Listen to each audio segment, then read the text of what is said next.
நேயர்கள் அனைவருக்கும் வணக்கம். சக்தி ஜோதிடம் வழியாக உங்களை சந்திப்பது உங்கள் வழிகாட்டி ஜோதிடர் கண்ணன். கைரேகை கருத்துக்களை மிக எளிமையாக உங்கள் கையை பார்த்தவுடன் புரியும்படி கற்றுக் கொடுத்து கொண்டு வருகிறோம். பாருங்கள், பார்த்து பயன்பெறுங்கள். புதுசாக நம்ம சேனலை பார்க்குறவங்களும் சப்ஸ்கிரைப் பண்ணிக்க, உங்கள் ஃப்ரெண்டுகளுக்கும் ஷேர் பண்ணி பயன்பெறுங்கள் என்று கூறி இன்றைய தலைப்பு என்னவென்றால் ஜோதிடம். ஜோதிடம் நம்ம வாழ்க்கையினுடைய நிலையை காண்பிப்பது ஜோதிடம். அந்த ஜோதிடம் ஜாதகம், கையும் ரேகையும், வாழ்க்கையும், நம்மளுடைய வாழ்க்கையினுடைய நிலையை ஜோதிடத்தின் வழியாக நம்ம ஜாதகம் பார்க்குறோம், கைரேகை பார்க்குறோம். மித்த எல்லா ஜோதிட முறையும் நவ கிரகங்களின் மூலமாக நாம் தெரிஞ்சுக்கக்கூடியது. நம்ம முன்னோர்கள் நமக்கு கற்றுக் கொடுத்தது, முன்னோர்கள் சொல்லிட்டு போனது தான் நம்ம ஃபாலோ பண்ணிட்டு இருக்கோம். நம்ம ஜாதகம் என்பது எல்லாருக்குமே தெரிஞ்ச விஷயம்தான். நம்ம பிறந்த நேரத்தை கணக்கிட்டு இந்த நேரத்தில் ஒரு குழந்தை இந்த பூமியில் உதயமாகுதுன்னா அந்த குழந்தை பிறந்த நேரத்தை வச்சு நவக்கிரகங்கள் எவ்வாறு இருக்கிறது என்பதை பிறப்பு ஜாதகம் நம்ம எடுத்துக்கிறோம்.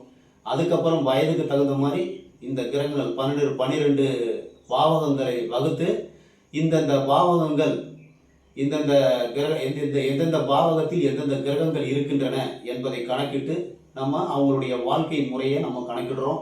அதே மாதிரி கோச்சாரங்கள், இப்போதைக்கு என்ன கோச்சாரம் என்னென்ன பண்ணுது, எங்கெங்கே இருக்குது, அதுக்கு தகுந்த மாதிரி பலன்கள் மாறுபடும் என்பதை காண்பிக்கக்கூடியது ஜாதகம்.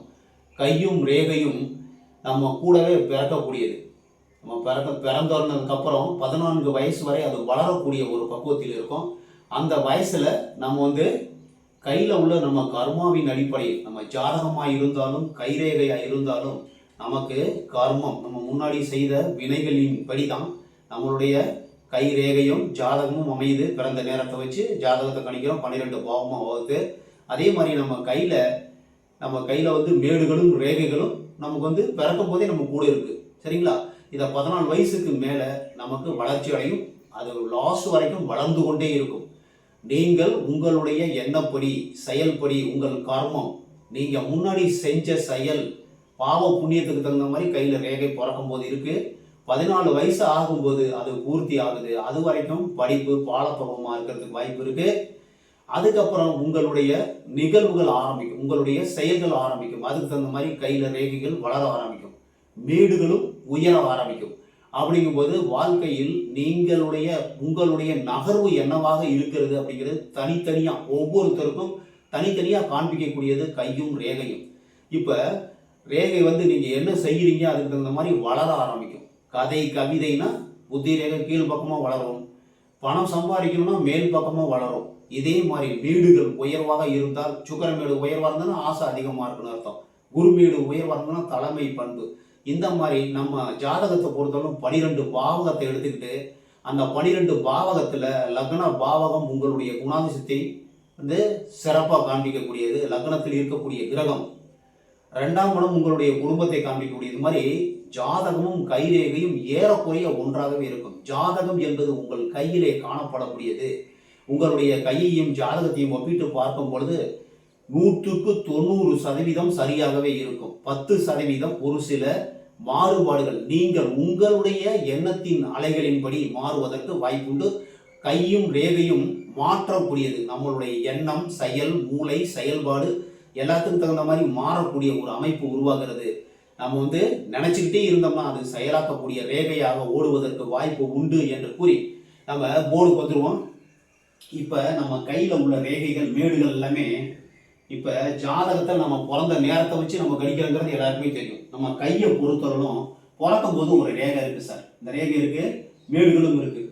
வளர வளர 14-15 வயசு ஆகும்போது பூர்த்தி ஆகும், திரும்பவும் வளர ஆரம்பிக்கும். உங்களுடைய செயல்களின்படி நல்லா புரிஞ்சுங்க. உங்களுடைய செயல் எப்படி இருக்கிறது? 14-15 வயசு ஆயிடுச்சு, அதுக்கப்புறம் நல்லா படிப்பாரா? அவருடைய கர்மம் நல்லா புரிஞ்சுக்கங்க. நம்மளுடைய கர்மாவின் அடிப்படையில் நம்ம பாவ புண்ணியத்துக்கு தகுந்த மாதிரி தான் ஜாதகம் அமைகிறது. நல்ல புண்ணியம் செய்தவர்களுக்கு நல்ல சிறப்பான ஜாதகம் கட்டத்தில் கிரகங்கள் நல்லபடியாக ஆட்சி, உச்சம், மூலத்துறை கோணத்தில் அமைஞ்சு நல்ல ஒரு அந்தந்த காலத்தில் அவர்களுக்கு அதாவது தசை புத்தி சிறப்பாக அமைந்து வாழ்க்கையில் வெற்றி பெற செய்கிறது. நம்ம கையிலேயும் கிரகங்கள், நவகிரகங்கள் தான் ஆட்சி புரிகிறது. சுக்கரமேடு, குருமேடு, சனிமேடு, சூரியமேடு, புதன்மேடு, செவ்வாய்மேடு, சந்திரமேடு. இது ராகு கேது. இந்த மாதிரி கையில் எல்லாமே நம்ம ஜாதகமும் கையும் ரேகையும் ஒன்றா தான் இருக்கும். நம்மளுடைய பார்க்குற முறை தான் வேறு. நல்லா புரிஞ்சுக்கிட்டீங்களா? இப்போ என் குழந்தை, இப்போ ஜாதக பிரியர்கள் என்ன பண்ணுவாங்க, என்னுடைய குழந்தை சிறப்பாக இருக்குது, என்னுடைய ஜாதகம் கரெக்டு அப்படிம்பாங்க.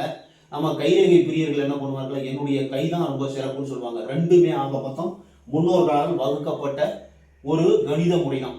நம்ம பார்க்குற முறை சிறப்பாக பார்த்தால், ஜாதகம் பார்த்தாலும் சரி, கையை பார்த்தாலும் சரி, கரெக்டாக கண்டுபிடிச்சிடலாம். வாழ்க்கை முறையை, வாழ்க்கை எப்படியெல்லாம் போக போகிறது அப்படிங்கிறத ரொம்ப ஈஸியாக கண்டுபிடிக்கலாம். இன்னும் சொல்லப்போனால் ஜாதகத்தையும் கைரேகையும் ஆராய்ச்சி பண்ணும் பொழுது தனி மனித வாழ்க்கையில் ஒரு மனிதன் அவருடைய குணத்தை கரெக்டாக கையை பார்த்து கண்டுபிடிச்சிடலாம். அவர் வாழ்க்கையில் எவ்வாறு இருக்க போகிறார் அப்படிங்கிறத கையை பார்த்து ஈஸியாக கண்டுபிடிச்சிடலாம். எல்லாருமே ஜாதகம் என்பது கணிதம், கை என்பதும் கணிதம் தான். இருந்தாலும் இது கொஞ்சம் மாறுபட்டது. இது ரேகை மேடுகள் மூலமாக, அது பிறந்த நேரத்தை வச்சு 12 பாவகம் மூலமாக நமக்கு விளக்கக்கூடியதான் ஜாதகமும் நம்ம கைரேகை. ரெண்டுமே நவக்கிரகங்களினுடைய நிலைகளை வைத்து நம்ம கண்டுபிடிக்கிறோம். சரிங்களா?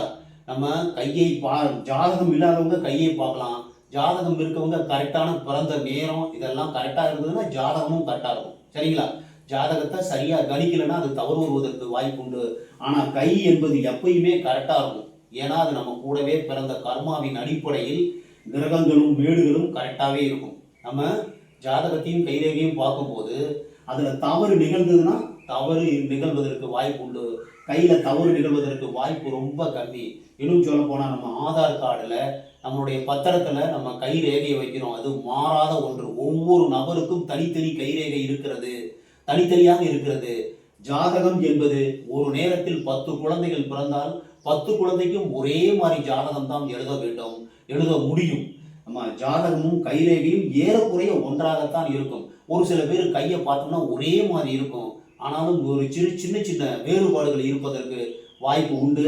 நம்ம கையும் ஜாதகமும் வாழ்க்கையினுடைய முறைகளை, வாழக்கூடிய முறைகளை காண்பிக்கக்கூடியதுதான்.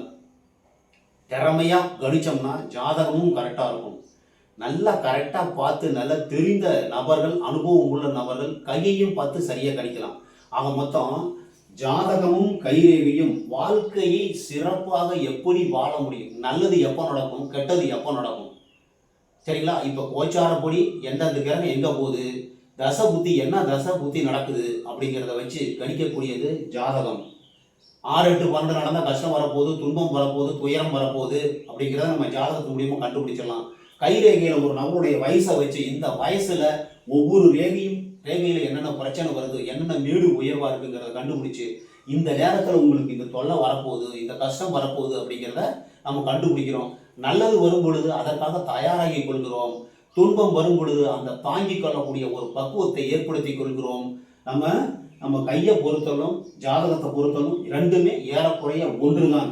அதை நம்ம கரெக்டாக அணுகணும்னா கரெக்டாக ரெண்டுமே ரெண்டு வழியும் ஒரே இடத்துக்கு. வாழ்க்கையை வாழக்கூடிய சக்கரம், வாழ்க்கை சக்கரத்தை நகர்த்தக்கூடிய ஒரு நவகிரகங்கள். இப்போ நம்ம ஜாதகத்திலையும் நவகிரகங்கள் இருக்கு, கையிலையும் நவகிரகங்கள் தான் ஆளுகிறது. நம்ம பார்க்கிற கண்ணோட்டம் தான் வேற ஒழிய ரெண்டுமே ஏறக்குறைய ஒன்றா தான் இருக்கும். இருந்தாலும் 10 குழந்தைகள் ஒரு நேரத்தில் பிறந்தால் ஒரே ஜாதகம் தான் எழுத முடியும், ஒரே பலன் தான் கூற முடியும். கை ரேகை என்பது ஒவ்வொருவருக்கும் தனித்தனியாக மாறக்கூடிய வாய்ப்பு இருக்கிறது. இரண்டுமே ஆக மொத்தம் ஒன்றா தான் வரும். பார்த்தோம்னா கையும் ரேகையும் ரெண்டும் ஒன்றா தான் வரும். உங்கள் கையை பார்த்தாலும் சரி, ஜாதகத்தை பார்த்தாலும் சரி, ரெண்டுமே ஜோதிட முறையில் ரெண்டுமே ஒன்று தான். ரெண்டுமே பெரியவங்க வகுத்து கொடுத்த ஒரு முறை தான். இதில் எந்த விதமான வேறுபாடும் கிடையாது என்று கூறி மற்றும் ஒரு சிறப்பான காணொளியில் உங்களை சந்திக்கும் வரை உங்கள் வழிகாட்டி ஜோதிடர் கண்ணன். வணக்கம்.